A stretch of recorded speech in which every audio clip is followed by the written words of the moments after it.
Salve, salve família, muito bom dia, boa tarde, boa noite. Aqui quem está falando, Gabriel Ferreira, sou professor de Física aqui do Enem 360 e já queria dizer assim de antemão que está sendo, né, de uma alegria poder fazer parte do projeto, estou super feliz. Eu queria hoje então fazer duas questõezinhas com vocês, são duas questões clássicas que estatisticamente caem muito nos Enems, né? Caiu muito nos Enems anteriores, a banca adora esse tipo de questão, adora esse tipo de assunto. Então, o assunto, uma questão de ondas, clássica de ondas, e uma questão de ótica, duas questões assim, lindas, lindas, maravilhosas, tá? Esses dois temas, eles se conversam muito, né? Então, são temas transversais, tá? Antes da gente, de fato, começar as nossas questões, eu queria pedir que vocês curtissem aqui embaixo o vídeo, compartilhassem, manda para o tio, para o avô, para a avó, manda para aquele colega que está se preparando para o Enem, para aquela colega que vai fazer Enem junto com você, tá bom? É importante que o YouTube entenda que esse conteúdo é um conteúdo relevante, tá bom? Queria pedir também, assim, encarecidamente, que vocês curtissem, seguissem as mídias sociais do Enem 360, tá aí na tela para vocês, e também que seguisse minha mídia pessoal, a minha rede pessoal. Vamos trocar essa ideia, vamos conversar, tá bom? Comenta aí, pô, gostei do vídeo, não gostei, ajudou, não ajudou, pô, Gabriel, tô com essa dúvida aí, a gente vai resolver, tá bom? Bem, nossa primeira questão é uma questão do Enem 2017, questão 101, que diz assim, ó, a figura mostra como é a emissão de radiação eletromagnética para 5 tipos de lâmpada: halito metálico, tungstênio, mercúrio, xenon e LED. Para quem não sabe, LED é diodo emissor de luz, está presente em quaisquer equipamentos eletroeletrônicos, inclusive controle de televisão, controle de ar-condicionado. As áreas marcadas em cinza são proporcionais à intensidade da energia liberada pela lâmpada. As linhas pontilhadas mostram a sensibilidade do olho humano aos diferentes comprimentos de onda. O V e IV são regiões do ultravioleta e do infravermelho, respectivamente. Maravilha. Família, olha o que ele está pedindo, olha o comando da questão. Um arquiteto deseja iluminar uma sala usando uma lâmpada que produza boa iluminação, mas que não aqueça o ambiente. Ele quer saber que lâmpada é essa. Antes da gente, de fato, interpretar aqui esse gráfico, essa figura, queria lembrar rapidamente o que significa uma onda, né? O que é uma onda, né? Se perguntasse assim, João, o que é uma onda, né? O que você ia responder para a pessoa? Uma onda, então, ela é uma perturbação do espaço, tá? A onda, ela transporta energia, mas não transporta matéria. Ela carrega energia, transporta essa energia, mas não carrega matéria. A gente pode classificar rapidamente aqui a natureza, né, das ondas como mecânica ou eletromagnética. Gabriel, não lembro que uma onda é mecânica, não lembro que uma onda é eletromagnética. Fica tranquilo que eu explico. Bem, primeira coisa que a gente pode falar sobre uma onda mecânica é que ela precisa de um meio material para se propagar, né? Uma onda mecânica, ela não se propaga em meios não materiais. Um exemplo clássico de meios não materiais é o vácuo, tá? Já uma onda eletromagnética, que é o tipo de onda que a gente vai falar na questão, ela se propaga em meios materiais e não materiais. Bem, um exemplo clássico de uma onda mecânica é o som, né? Então, por exemplo, no espaço, né, onde não tem um meio material, o som não se propaga. Então não tem barulho no espaço. Já no espaço, eu tenho, né, a propagação de uma onda eletromagnética. Então, eu estou falando luz. Quando eu falar luz aqui, eu estou querendo falar, vocês já vão ver, né, uma partezinha estreita do que a gente chama de espectro eletromagnético, né? A luz que a gente conhece como luz visível, ela faz parte de uma partezinha bem estreita do espectro eletromagnético que apareceu na tela de vocês. Bem, olha aqui, eu tenho aqui, ó, o espectro visível, né, que são a parte visível, né, que o olho consegue perceber. Tem o V, ultravioleta, e IF, né, que é a parte do infravermelho. A radiação ultravioleta, ela é o tipo de radiação que você passa, né, quando você vai à praia, você passa um protetor solar para poder se proteger desse tipo de radiação, tá? Já infravermelho, você não precisa, a priori, se preocupar com ela, tá? A gente vai ver o porquê. Quando a gente fala da parte de ondas, uma equação clássica, né, é a equação da onda, né, V igual a lambda F.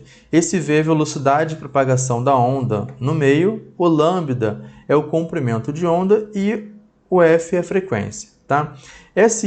A velocidade de propagação, ela depende do meio que aquela radiação eletromagnética está se propagando. Então, a velocidade de propagação no ar é um valor. 3 vezes 10 à oitava metros por segundo, aproximadamente, muito, muito próximo disso, né? Então, o lambda, que é o comprimento de onda, e o f, eles são inversamente proporcionais. Quando eu aumento um, eu diminuo o outro, e vice-versa, para que esse v, essa velocidade, seja constante naquele determinado meio. Cuidado com isso, é só naquele determinado meio, tá bom? Maravilha. Exemplos, rapidamente, de radiação ultravioleta é utilizado aí para higienização, né, esterilização de ambiente, tá bom? Sistema de tratamento de água, de esgoto também utiliza, indústria alimentícia também utiliza, e é uma radiação que pode ser uma radiação ionizante, né? Então ela pode ser prejudicial, né? É prejudicial, se não for utilizada da maneira correta, à saúde humana. Um outro exemplo aí em esterilização de alimentos, né? Parte industrial, e a gente está falando aí, a gente está passando por uma pandemia, a gente pode também utilizar a radiação ultravioleta para fazer esterilização de ambientes de laboratório, enfim, materiais de laboratório. Outra parte do espectro, né, que a gente vai falar nessa questão é o infravermelho, né, como eu falei, presente aí em controle de televisão, tá?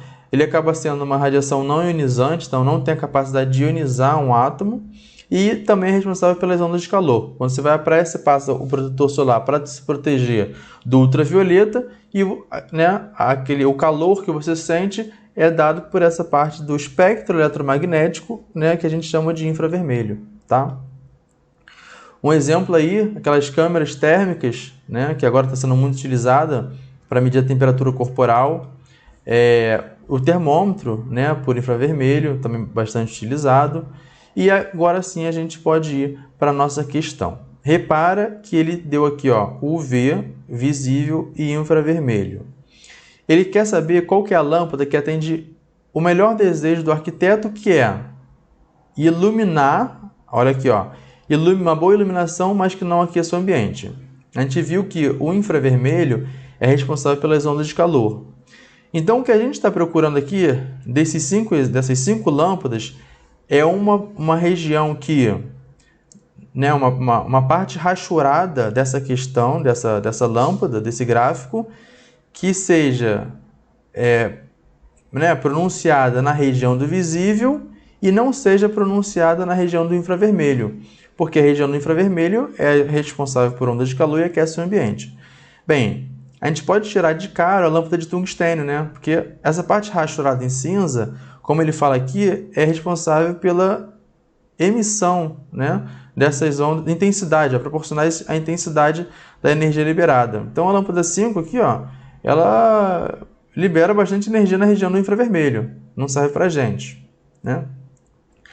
A região do visível aqui, ó, a lâmpada de mercúrio, ela tem um gap aqui, ela tem um vale aqui nessa região. Então ela não tem bastante energia liberada na região do visível, que é o que é responsável pela iluminação.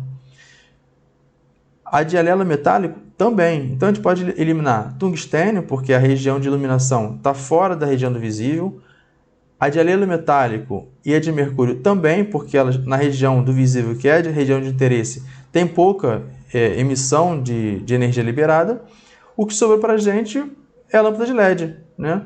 A de xenon, repara, aqui, ó, nessa região do visível, ela tem pouca intensidade de energia liberada, né? E bastante intensidade na região do infravermelho, né, que aquece o ambiente. Então, gabarito é a letra E, lâmpada de LED, porque a região enrachurada é maior, né, justamente na região do visível. Tá? Então, gabarito, letra E. Foi isso. Beleza? Tranquilo. Questão 128, de 2017 também. Diz assim, ó, a retina é um tecido sensível à luz localizado na parte posterior do olho, onde ocorre o processo de formação de imagem. Show de bola. Nesse tecido encontram-se vários tipos de células específicos. Um desses tipos celulares são os cones, os quais convertem os diferentes comprimentos da onda da luz visível em sinais elétricos, que são transmitidos pelo nervo óptico até o cérebro. Show de bola. O que ele quer saber é assim, ó, em relação à visão, a degeneração desse tipo celular irá Então, a degeneração deste tipo celular irá A, B, C, D e E. Antes, vou mostrar uma figura para vocês, uma imagem para vocês, que é justamente uma representação esquemática aí do nosso olho, tá?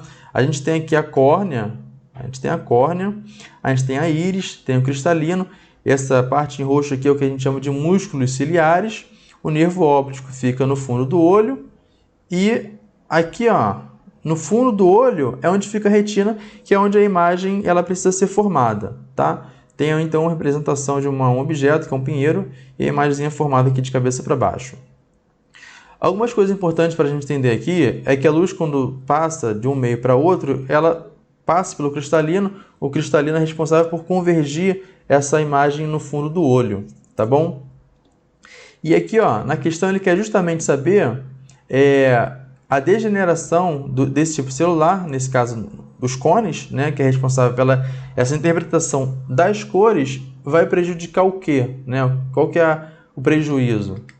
E aí a gente pode associar, né, que cada cor, né, possui uma frequência específica. Então, vermelho, amarelo, vermelho tem uma frequência específica, uma faixa de frequência, tá bom? É importante a gente ressaltar que o cone é que faz essa interpretação, né, do mundo externo para a nossa sensibilidade, nossa visão, né, de cor. Se eu estou tendo, né, uma degeneração nesse tipo de célula que interpreta justamente as cores, eu vou estar então comprometendo a capacidade de visão de interpretar essas cores, gabarito, letra A. Foi isso, tranquilo. Duas questões aí então de ondas, né, óptica que se conversam, uma aplicada aí a defeitos de visão, o olho humano, né, como tem naquela figura anterior, e a outra é uma questão clássica para a interpretação de uma figura, de uma imagem. Família, foi um prazer estar aqui, espero que você tenha ajudado. De novo, curte, compartilha, manda esse vídeo para todo mundo. Valeu, forte abraço!